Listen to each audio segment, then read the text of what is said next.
পোশাক নেই বলে অধিকাংশকেই ছাঁটাই করে দিল, কিন্তু মমতা বন্দ্যোপাধ্যায় লড়াই করেছিল বলে আজকে অ্যাডজুডিকেশনে এসছে, বিচারাধীন হয়েছে, সুপ্রিম কোর্ট নাক গলাতে বাধ্য হয়েছে। এই সুপ্রিম কোর্টের বিচারে তার সাথে সেটিং আছে কি নেই আমরা বলতে পারবো না, কিন্তু দেখছি আমরা যে অধিকাংশই বাতিল হয়ে যাচ্ছে। নিশ্চিতভাবে এটাও বলতে পারি হয়তো এটাও সেটিং হয়ে গেছে। তাই আপনাদের সকলকেই বলবো, আপনারা প্রচন্ড বুদ্ধিমান মানুষ, প্রত্যেকে শুভবুদ্ধি সম্পন্ন ভোটার, আপনাদের ভোটটা কিভাবে করতে হবে, ভোটটা কিভাবে দিতে হবে, এই ভাবনা চিন্তা আপনাদের আগে জরুরি হয়ে গেছে। আমরা পরে রাজনীতি করব, আমরা পরে রাজনৈতিক লড়াই করব, কিন্তু এখন আমাদের কিন্তু নিজেদের বাঁচার লড়াই। তাই বলবো, মমতা বন্দ্যোপাধ্যায় যতদিন আছে ততদিন, মমতা বন্দ্যোপাধ্যায়ের যখন ছাতাটা আমাদের মাথা থেকে উড়ে যাবে সেদিন কিন্তু অন্য কোনো দল এই বাংলায় আসবে না, এই বাংলায় আসবে বিজেপি নামক সেই দাঙ্গাবাজ সরকার। আর বিজেপি নামক সরকার যদি এই পশ্চিমবঙ্গ সহ যদি ফরাক্কায় আসে তাহলে আমাদের জীবন কিন্তু দুর্বিষহ হয়ে যাবে, কারণ তারা মানুষের কথা বলে না, মানুষের জন্য ভাবে না। আজকে আপনারা অবাক হবেন যে পশ্চিমবঙ্গে যেখানে 90% হিন্দু বসবাস করে যে সমস্ত এলাকায়, সেখানে কিন্তু বিজেপি জেতে না। আপনারা ভাবুন যে হিন্দু মুসলিম সমস্ত সুবুদ্ধি সম্পন্ন মানুষ, মানে হিন্দু বিশেষ করে বিভিন্ন লেখক থেকে সাহিত্যিক থেকে আপনারা দেখবেন যারা নিজেদের জায়গায় প্রচন্ড প্রতিষ্ঠিত, তারা হাত জোড় করে বলছে আপনারা বিজেপিকে আসতে দেবেন না, বিজেপি মানুষকে ধ্বংস করে দেবে, বাংলাকে ধ্বংস করে দেবে। কারা বলছে?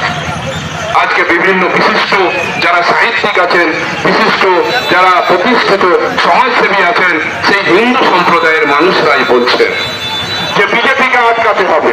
যাই হোক, আমি দীর্ঘ বক্তব্য দেব না, শুধু একটা কথাই বলবো, বিজেপি এখন লড়াই কিন্তু তৃণমূল ভার্সেস বিজেপি মধ্যে যারা আছে তারা কিন্তু লড়াইয়ে নেই, তারা ভোট কাটাতে আছে।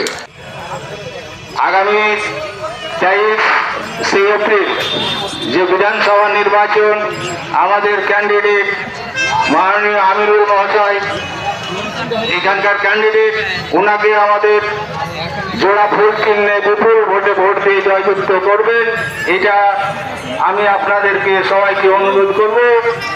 যাই হোক, এক একজন বক্তা এক একভাবে কথা বলেছেন। সর্বপ্রথম আপনারা ভাবনা চিন্তা করবেন যে আমরা একে তো আমাদের যেহেতু আমরা স্থানীয় লোক, মহাজননগরের লোক, মহাজননগরের ব্যবসায়ী লোক, আমরা কোথাও যাবো না।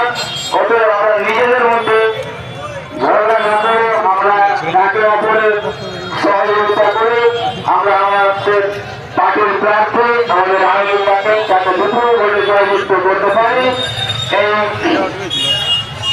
বন্ধুটা আমাদের প্রত্যেককেই করতে হবে। এবং দেখুন, আজকে আমরা গত 3 মাস ধরে যেসব পরিশ্রম করলাম, মুর্শিদাবাদ জেলা পরিষদের 2 নম্বর জেলা পরিষদের সদস্য হাবিব পারভেজ মহাশয়, এখানে উপস্থিত আছেন আমাদের প্রধানের প্রতিনিধি মহাদেবনগর গ্রাম পঞ্চায়েতের বারিক আব্দুল বারিক উপপ্রধান আছেন, আমাদের পার্টির অন্যান্য নেতৃত্ব উপস্থিত আছেন মঞ্চে, আর সর্বোপরি আপনারা আমাদের পার্টির কর্মী সমর্থক দরদি দোকানদার রিক্সা চালক ভ্যান চালক যারা আমাদের বক্তব্য শুনছেন, সবাইকে পার্টির পক্ষ থেকে ধন্যবাদ জানিয়ে অভিনন্দন জানিয়ে আপনাদের সামনে খুব সংক্ষেপে 2-1 কথা বলতে চাই।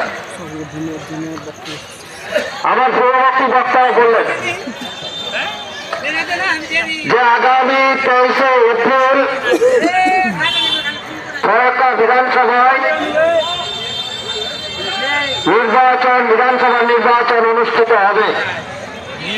এই বিধানসভা নির্বাচনে তৃণমূল কংগ্রেস মনোনীত প্রার্থী আমিরুল ইসলাম, তিনি হয়তো আর কিছুক্ষণের মধ্যে এসে উপস্থিত হবেন। তো আমি যে কথাটা বলতে চাইছি যে এবার মানুষ গির্জায় প্রার্থনা করতে পারে, শিখ সম্প্রদায়ের মানুষ গুরুদুয়ারায় যায়। এই হচ্ছে আমার ভারতবর্ষ ধর্মনিরপেক্ষ রাষ্ট্র। ভারতবর্ষ হচ্ছে সর্বভৌম সমাজতান্ত্রিক ধর্মনিরপেক্ষ গণতান্ত্রিক